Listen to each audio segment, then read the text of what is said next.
नमस्कार, जय हिंद, वंदे मातरम। तो दोस्तों जैसा कि हमारी सीरीज चल रही थी, उसी संदर्भ में आज हम बात करने वाले हैं कुषाण वंश की, ठीक है? पिछले वीडियो में हमने जहाँ तक कवर कर लिया था, उसके आगे आज बात करते हैं कुषाण वंश की।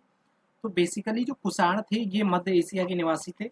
आप सबको मैंने बताया था जो वर्ल्ड मैप पे जो वर्तमान का इराक, ईरान वाला जो क्षेत्र है, जहाँ पे वर्तमान में फिलिस्तीन वगैरह है या इज़राइल वगैरह है, वो जो पूरा क्षेत्र है मिस्र वाला, तो ये बेसिकली मध्य एशिया के निवासी हुआ करते थे, ठीक है? और मध्य एशिया में यूची कबीला जो था, ठीक है? तो यूची कबीला का ही एक पार्ट थे। बेसिकली यूची कबीले जैसे वर्तमान में जैसे मैं अगर बात करता हूँ ब्राह्मण समाज की, ठीक है? या ब्राह्मण ही बोला जाता है, ठीक है?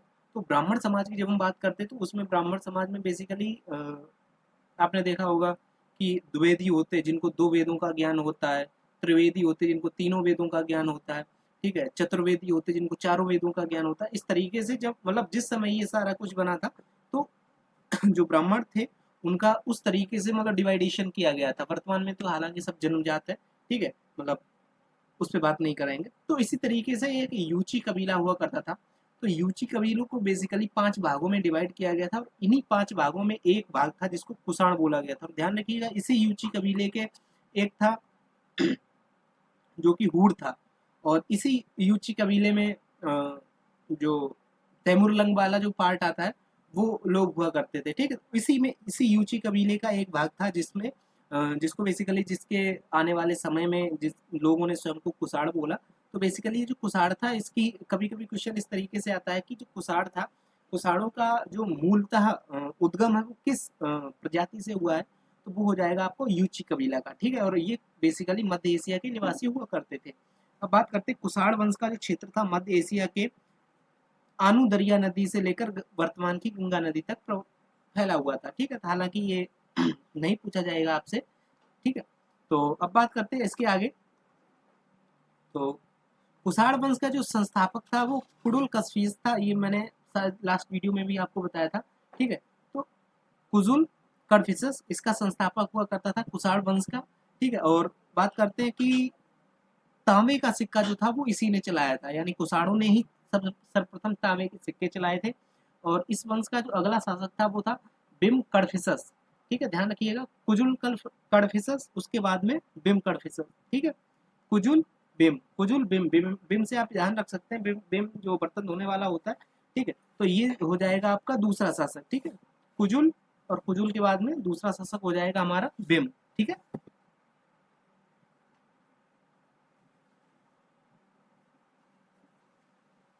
अब इसी संदर्भ में अगर हम आगे चलते हैं तो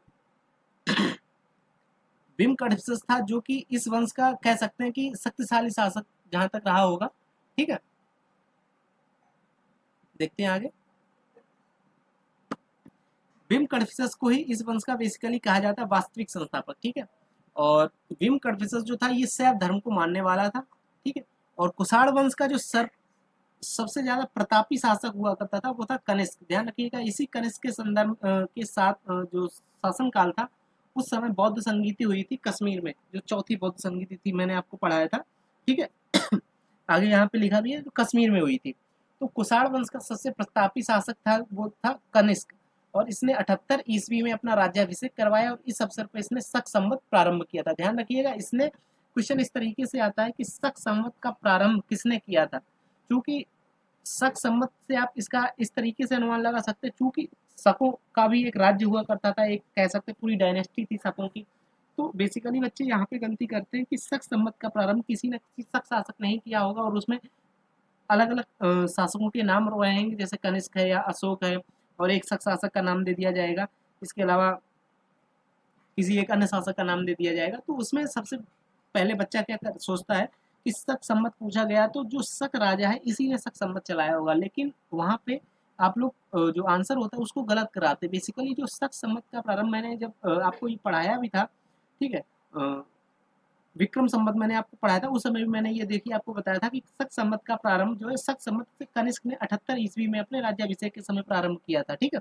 तो ध्यान रखिएगा। तो और कनिष्क जो था, कनिष्क कौन सा शासक था? ये कुषाणों का शासक था, ठीक है? मतलब कह सकते कुषाणों का वंशज था या कुषाण था।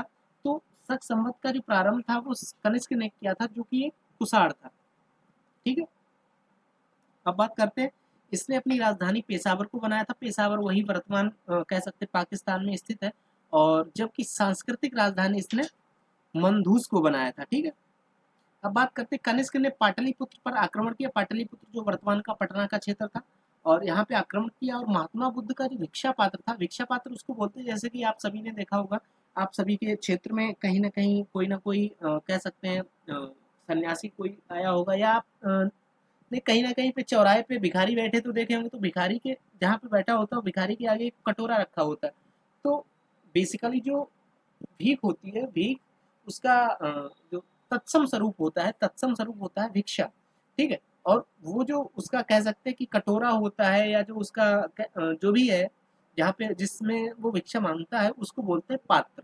ठीक है, तो जो भिक्षा पात्र था, बेसिकली देखिए जो महात्मा बुद्ध जी थे, ये भिक्षा नहीं मांगा करते थे। मतलब वर्तमान के जो भिखारी है वो तो पैसा वगैरह मांगते हैं, लेकिन इस समय पे यानी कि तत्कालीन समय पे, चाहे महात्मा बुद्ध हों या तत्कालीन और भी जो ब्राह्मण थे या अन्य जो भी लोग बाग थे जो भिक्षा यापन से अपना जीवन गुजर करते थे। ठीक है, तो वो लोग भिक्षा में पैसे नहीं बल्कि खाना वगैरह मांगा करते थे। तो ये भिक्षा पात्र था जो कनिष्क पाटलिपुत्र से उठा के ले गया था। ध्यान रखिएगा, क्वेश्चन इस तरीके से यहाँ से बनेगा कि निम्न में से कौन सा राजा महात्मा बुद्ध के भिक्षा पात्र को पाटलिपुत्र से ले गया था। तो उसमें फिर आपको समझ में नहीं आएगा कि यार ऐसा कौन सा राजा रहा होगा जो महात्मा बुद्ध जी के भिक्षा पत्र को इसने मतलब कि पाटलिपुत्र पे अटैक करके यहाँ से उठा के ले गया था। ठीक है, तो ध्यान रखिएगा, यहाँ पे आपका ऑप्शन हो जाएगा कनिष्क। और यहाँ के दार्शनिक था एक अश्वघोष, जो कि नालंदा विश्वविद्यालय में था, मैंने आपको बताया था। ठीक है, तो अश्वघोष एक तरीके से कह सकते हैं प्रोफेसर थे, तो अश्वघोष को भी अपने साथ में ले गया था। ठीक है, ध्यान रखिएगा, तो बेसिकली अश्वघोष यहीं से कनिष्क के दरबार में एक तरीके से कह सकते हैं राजकीय कवि बन गए थे। तो बात करते हैं पार्स के कहने पर कनिष्क ने प्रथम सदी यानी कि 102 ईस्वी में कश्मीर के कुंडल वन में चौथी बौद्ध संगीति का आयोजन किया था। मैंने आपको बताया था कि कनिष्क ही वो व्यक्ति था जो कि स्वयं तो कुषाण वंश से संबंधित था, लेकिन इसके समय पे बौद्ध धर्म की चौथी बौद्ध संगीति हुई थी, जो कि कहाँ पे हुई थी, कश्मीर के कुंडल वन में हुई थी। ठीक है, इतना मैंने आपको बता दिया था पहले भी, एक बार फिर से बता दिया, कोई दिक्कत नहीं है। अब बात करते हैं कनिष्क के दरबार के कुछ प्रमुख कवि थे या प्रमुख विद्वान थे जिनके बारे में बात करते हैं। तो कनिष्क के दरबार में बेसिकली पार्श्व, क्युमित्र, अश्वघोष, नागार्जुन और चरक। चरक ये वही चरक है जिनकी लिखी हुई पुस्तक है चरक संहिता, जहाँ पे इन्होंने सबसे पहले भारत में जो सर्जरी वगैरह हुई थी या जो कह सकते हैं आप ऑपरेशन हुए थे, वो चरक द्वारा ही किए गए थे। ये मेडिकल के कह सकते हैं कि एक तरीके से विद्वान थे, मतलब कि चिकित्सा के। ठीक है, तो चरक आदि विद्वान जो थे वो कनिष्क के ही दरबार में थे। ठीक है, अब बात करते हैं अश्वघोष। अश्वघोष जो कि मैंने आपको बताया था, ये पाटलिपुत्र में ही ये व्यक्ति था जिसको कनिष्क पटना पे जब कनिष्क ने अटैक किया, तो यहाँ से वो महात्मा बुद्ध जी का भिक्षा पात्र और अश्वघोष को ले गया था। चूंकि ये अश्वघोष जो थे ये बौद्ध धर्म का प्रचार प्रसार कर रहे थे।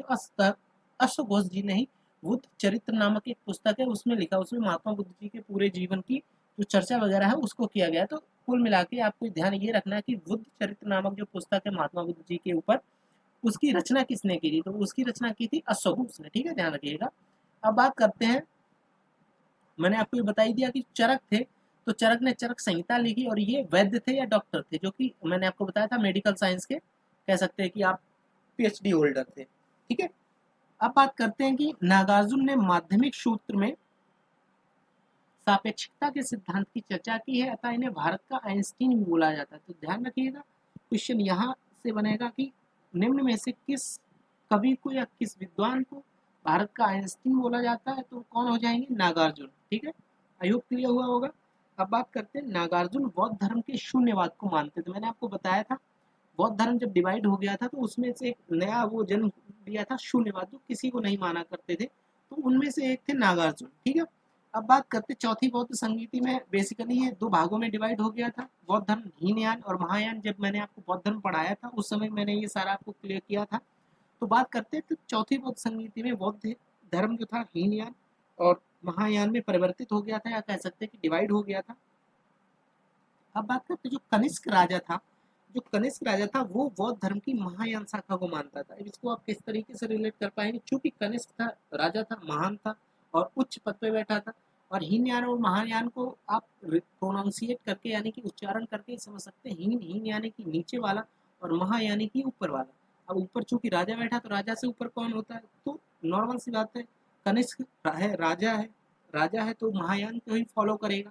ठीक है, ध्यान रखिएगा, यहाँ से आप रिलेट कर सकते हैं कि जो कनिष्क था वो बौद्ध धर्म की महायान शाखा को मानता था। ठीक है, अब बात करते हैं महायान बौद्ध धर्म की एक सरल शाखा थी जिसमें भिक्षुक सोने के आभूषण धारण कर सकते थे तथा मांस खा सकते थे। ठीक है, ध्यान रखिएगा, महायान जो थी वो एक तरीके से कह सकते हैं जो डेवलप्ड लोग थे, ठीक है, या कह सकते हैं जो पुरानी विचारधारा को छोड़ चुके थे और समय के मुताबिक जिन्होंने अपने भावनाओं में, अपने विचारों में परिवर्तन कर लिया था, तो वो थे महायान वाले। और महायान वालों ने ना मतलब दारू वगैरह वही इन्होंने अलाउ कर रखी थी। इन्होंने कहा जाता है, इन्होंने यहाँ पे ही लिखा है जैसे सोने के आभूषण भी इन्होंने अलाउ कर रखे थे। इवन यहाँ तक कि ये मांस मदिरा भी इन्होंने मतलब अलाउ कर दी थी कि आप कुछ भी खाओ, कोई फर्क नहीं पड़ता है। तो इस तरीके से, इस वजह से ये जो कनिष्क था ये महायान शाखा को मानता था। ठीक है, अब बात करते हैं कि सर्वाधिक सोने के जो सिक्के थे वो कनिष्क के शासनकाल में जारी किए गए थे। इन्हें सोना की प्राप्ति या कह सकते इन जो कह सकते इन सिक्कों की जो प्राप्ति है वो पाकिस्तान में हिंदू कुश पर्वत के बीच में अल्ताई पहाड़ियों से होती है। मतलब कुल मिला के जो सोने के सिक्कों के प्रूफ है वो वर्तमान के पाकिस्तान में हिंदू कुश पर्वत है। हिंदू कुश पर्वत के बीच में कुछ पहाड़ियां हैं, अल्ताई की पहाड़ियां इनको बोला जाता है। तो उन अल्ताई की पहाड़ियों से इन सोने के सिक्कों की पहचान हुई है। ठीक है, ध्यान रखिएगा। तो कनिष्क के समय स्थल तथा समुद्र दोनों मार्ग से व्यापार होता था। इस बात की पुष्टि इस तरीके से होती है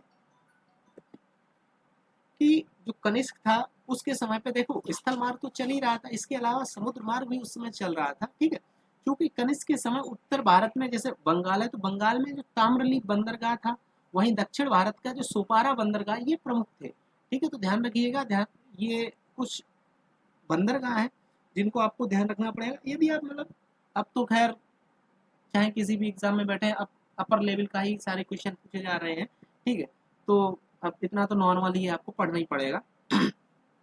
तो ध्यान रखिएगा, जो बंगाल की खाड़ी में आप कह सकते हैं कि उत्तर भारत का बंगाल का जो बंदरगाह था वो था ताम्रपाली बंदरगाह, वहीं दक्षिण भारत का जो बंदरगाह था यानी जो महाराष्ट्र का क्षेत्र का बंदरगाह था वो था सोपारा। तो सोपारा बंदरगाह तो आप नाम से भी रिलेट कर पाएंगे, सतारा, सोपारा, ये सारे तो ये तो महाराष्ट्र के ही हिस्से थे या है। ठीक है, तो उससे आप सोपारा को रिलेट कर पाएंगे, ये दक्षिण भारत का हिस्सा रहा होगा। लेकिन अगर आप बात करें कि बंगाल का, तो बंगाल का ताम्रलीप, ठीक है, ध्यान रखिएगा, ताम्रलीप बंदरगाह ये बंगाल का बंदरगाह था। ठीक है, अब बात करते हैं अज्ञात। एक पुस्तक मैंने आपको बताई थी अज्ञात नामक, जो उसमें लेखक ने अपना नाम अज्ञात लिख दिया था।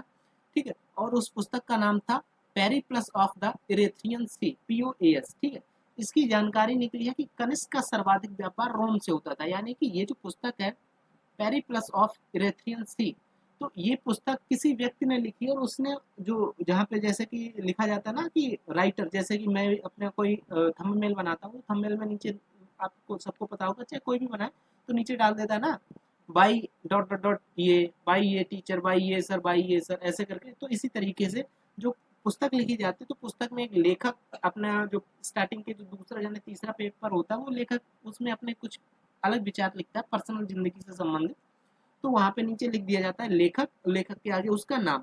तो इसी संदर्भ में जो पेरिप्लस ऑफ द इरेथ्रियन सी, ये जो पुस्तक है, ये पुस्तक जिस भी व्यक्ति ने लिखी होगी उस समय, ठीक है, मतलब उस समय के जो इतिहास की चर्चा इस पुस्तक में मिली है। और इस पुस्तक का जो राइटर था उस राइटर ने अपने नाम के आगे अज्ञात लिख दिया था, यानी उसने अपना नाम नहीं बताया था, बस अज्ञात लिख दिया था। हालांकि इसी वजह से आज तक इस पुस्तक का जो वास्तविक कह सकते हैं कि जो राइटर है या लेखक है उसका पता नहीं चल पाया। तो उसकी जो पुस्तक है ये पेरिप्लस ऑफ द इरेथ्रियन सी, इसमें ये जानकारी मिली है कि जो कनिष्क था, कुषाण शासक कनिष्क था, ठीक है, इसका जो व्यापार था वो सर्वाधिक मात्रा में रोम से होता था। रोम जो वर्तमान का मिस्र वगैरह वाला जो क्षेत्र है, ठीक है, तो रोम से होता था।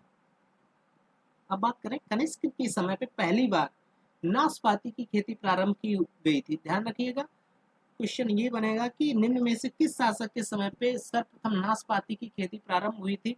आपको ऑप्शन दे देगा अकबर, जहांगीर, कनिष्क, अशोक या फिर बिंदुसार।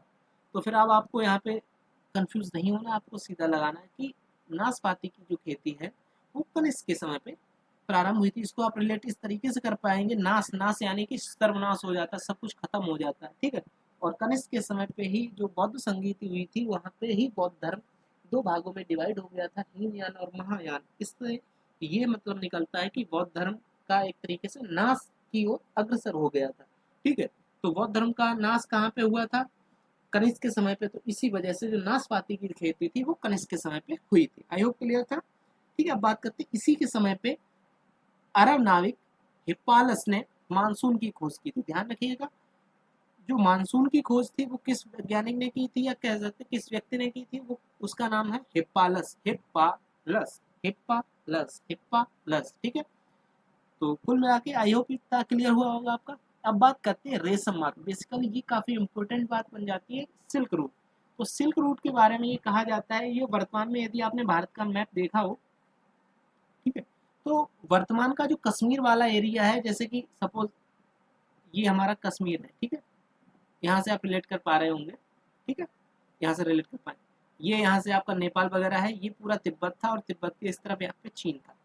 तो इस तरफ तो ये पामी का इधर पठार है, ये चढ़ के तो इस तरफ क्रॉस करना मतलब पॉसिबल ही नहीं था।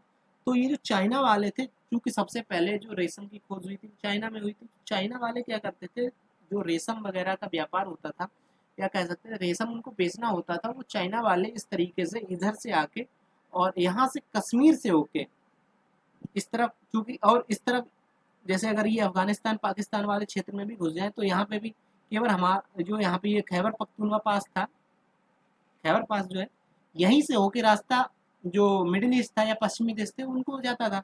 तो इनको चाहे अगर ये इधर से भी आते तब भी इनको यही रास्ता पकड़ना पड़ता था, ठीक है। तो इस वजह से ये कश्मीर से होके निकल के जाते थे जो सिल्क व्यापारी थे, ठीक है। तो इसी रास्ते को कह सकते हैं, आप मान सकते हैं ये जो रास्ता है या ये इस तरीके से भारत से होके जा रहा है।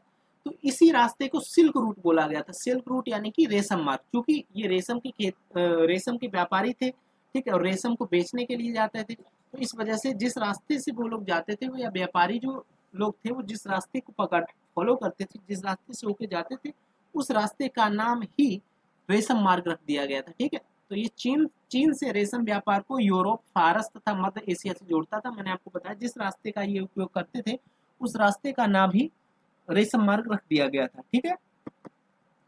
अब बात करते हैं इस मार्ग का जो दक्षिणी भाग जो था वो हिंद महासागर से गुजरता था। एक्चुअली क्या था, मैंने आपको बताया था कि जो पुस्तकें या जो प्रूफ प्राप्त हुए हैं, ठीक है, उनमें ये बताया गया है कि जो कनिष्क के समय पे भारत का जो व्यापार था वो जल से भी होता था और थल से भी होता था। तो थल का तो मैंने आपको बता दिया, कश्मीर से होके निकल रहा है वो रास्ता। वहीं अगर चाइना वालों को पानी वाले जहाज में बैठ के जाना होता था तो वो फिर हिंद महासागर से होके निकलते थे, ठीक है। क्योंकि वर्तमान में भी अगर आप भारत का मैप देखें तो चाइना वाले किसी व्यक्ति को अगर इधर मान लीजिए आप किसी भी मिस्र में भी जाना है तो फिर वो हमारा हिंद महासागर वाला क्षेत्र में ही आके जाएगा। तो ये बहुत पुराना रास्ता था, और जल मार्ग में इसको सिल्क रूट बोला गया था। और वहीं अगर थलमार्ग की बात करें तो कश्मीर से होकर जो रास्ता निकला था उसको सिल्क रूट बोला गया था, ठीक है। वहीं ये देखिए वही लिखा है कि दक्षिणी भाग का जो क्षेत्र था उसमें हिंद महासागर से गुजरता था, जबकि उत्तरी भाग जो था वो हिंदू कुश पर्वत को होके गुजरता था, ठीक है। अब बात करें कनिष्क ने क्या किया था, जो रेशम मार्ग था उस पर अपना कब्जा कर लिया था। एक्चुअली वह ये था, मतलब किंवदंतियां हैं कि इसकी पत्नी को एक बार रेशम की साड़ी इसने पहनी होगी, कहीं से गिफ्ट वगैरह मिली होगी, जो भी रहा होगा, ठीक है। तो उसको वो बहुत पसंद आई। उसके बाद में उसने जो चाइना वाले लोग थे उनको बुलाया और उनको उनसे पूछा कि भाई बताओ, ये जो रेशम वगैरह वाली ये जो कपड़ा है ये तुम कैसे पैदा करते हो, कैसे बनाते हो। तो उन्होंने बताने से इनकार कर दिया। तो उसने बोला कोई बात नहीं। अगले दिन से अपनी सेना लेके बैठ गया सिल्क रोड पे, ठीक है।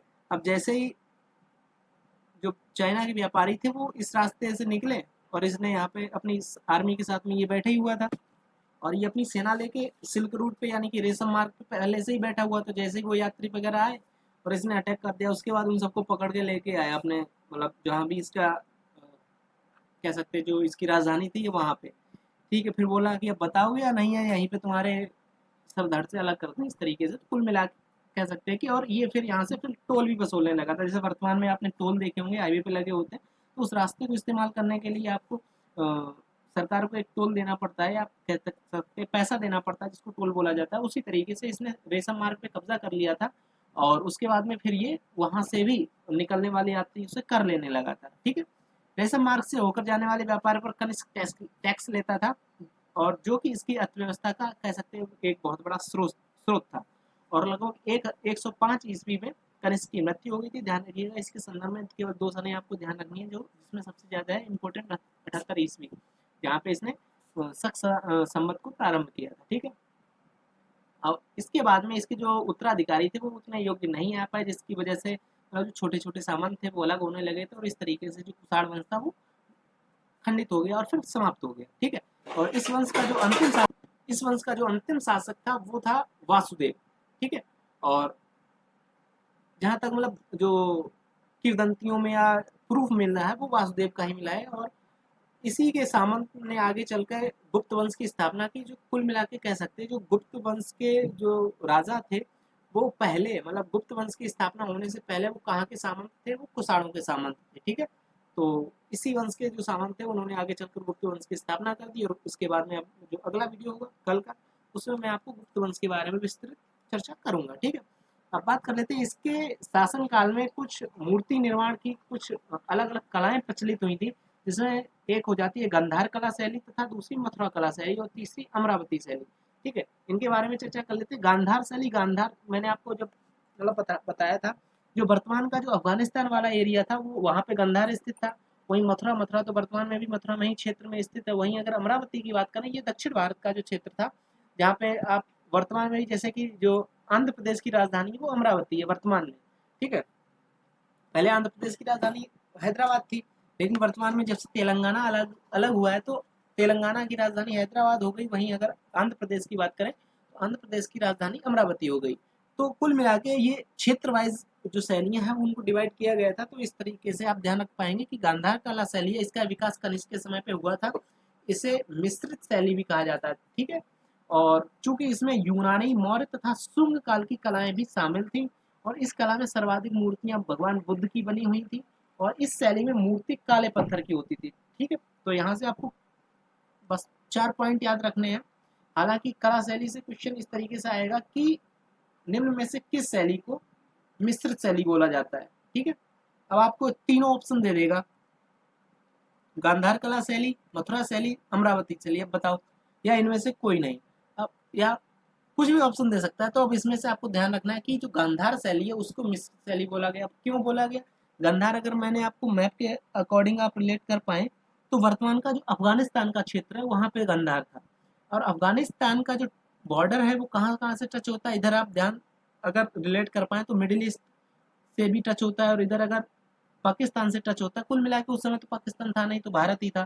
ठीक है, तो भारत से भी टच होता था। उधर अगर बात करें, चूंकि उस समय की जो डिवाइडेशन था वो अलग लेवल का, तो एक तरीके से मान सकते हैं आप चाइना से भी टच हुआ करता था। तो कुल मिला के आप बात कर सकते हैं कि जो मिस्र शैली, इसको इसी वजह से बोला है चूंकि इसमें इधर वाला व्यक्ति जाके भी मूर्ति बना रहा है, इधर वाला आके भी बना रहा है, इधर वाला आके भी बना रहा है, इधर वाला आके भी, तो हर दिशा से आके अगर कोई व्यक्ति यहाँ पे मूर्ति बनाएगा, अपना अपना दिमाग देगा, तो नॉर्मल सी बात है वो उसमें मिश्रित जो शैली है उसकी झलक देखने को मिलेगी ही मिलेगी। तो कुल मिला के यहाँ पे यूनानी शैली थी, उसकी भी झलक मिलती है। मौर्य काल, जो कि उस समय की पटना के क्षेत्र में था, या अखंड भारत का कह सकते प्रवक्ता भी मौर्य वंश ही था। ठीक है, तो मौर्य वंश की भी इसमें झलक मिलती है। वहीं अगर बात करें शुंग काल की, तो शुंग काल की भी कुछ प्रतिमाएं वहां पे मिली। तो कुल मिला के मिश्रित शैली इसी वजह से ये हुई गांधार शैली। और सबसे इम्पोर्टेंट बात कि इसमें सबसे ज्यादा मूर्तियां थी भगवान बुद्ध की मिली थी। चूंकि कनिष्क के समय पे भी, उस समय भी आप रिलेट कर पाए तो कह सकते बौद्ध धर्म का काफी बड़ी मात्रा में प्रचार प्रसार हो रहा था। तो नॉर्मल सी बात है, अभी जैसे कि वर्तमान में अगर आप बात करें तो सिंपल एग्जांपल है, जैसे वर्तमान में धीरेन्द्र कृष्ण शास्त्री जी चल रहे हैं, तो चारों तरफ वही वही चल रहे हैं। ठीक है, या कोई भी व्यक्ति जैसे चलता है तो एक टाइम पीरियड रहता है जो कि उसी व्यक्ति का टाइम पीरियड चलता है। जैसे कि थोड़े दिन पहले अगर आप रिलेट कर पाए तो हर लौंडा सलमान खान बना घूम रहा था, या उससे पहले की आप बात कर पाए तो हर लड़का संजय दत्त बना घूम घूम रहा था, मतलब बड़े बड़े बाल किए रहता था। ठीक है, तो इस तरीके से एक दौर होता है जो कि पर्टिकुलर एक व्यक्ति के लिए होता है। तो इसी संदर्भ में आप रिलेट कर पाएंगे। तो जो सबसे ज़्यादा मूर्तियाँ थी तत्कालीन गांधार कला शैली की, ठीक है, वो सबसे ज़्यादा थी भगवान बुद्ध की। जैसे कि अभी बामियान में भी, अफगानिस्तान के बामियान में भगवान बुद्ध की जो सबसे ऊंची प्रतिमा थी, तालिबानी द्वारा उसको उड़ा दिया गया। अफगानिस्तान था या पाकिस्तान? अफगानिस्तान ही था, अफगानिस्तान के बामियान में। तो उसको उड़ा दिया गया था, जो कि भगवान बुद्ध की सबसे बड़ी विशालकाय प्रतिमा थी, ठीक है। और जो पत्थर को काट के बनाई गई थी, उसको उन्होंने वहां पे बम लगा के उड़ा दिया। तो ठीक है, हालांकि वो दूसरी बात है। अब बात करते हैं, सबसे इम्पोर्टेंट है कि इस कालखंड की जो मूर्तियां थी वो काले पत्थर की थी, ठीक है। सबसे इम्पोर्टेंट है कि निम्न में से क्वेश्चन इस तरीके से आएगा कि किस कला शैली की जो मूर्ति थी वो काले पत्थर की होती थी? गांधार कला शैली, ऑप्शन बी मथुरा कला शैली, ऑप्शन सी अमरावती शैली, ऑप्शन डी बंगाल कला शैली। कोई भी शैली दे देगा, लेकिन आपको ध्यान ये रखना है कि बेसिकली तो मूर्ति निर्माण की शैलियाँ केवल 3 ही थी, गांधार, मथुरा और अमरावती। और उसमें भी गांधार कला शैली को मिश्रित शैली बोला जाता था, और इसकी जो मूर्तियाँ थी वो काले पत्थर की हुआ करती थी।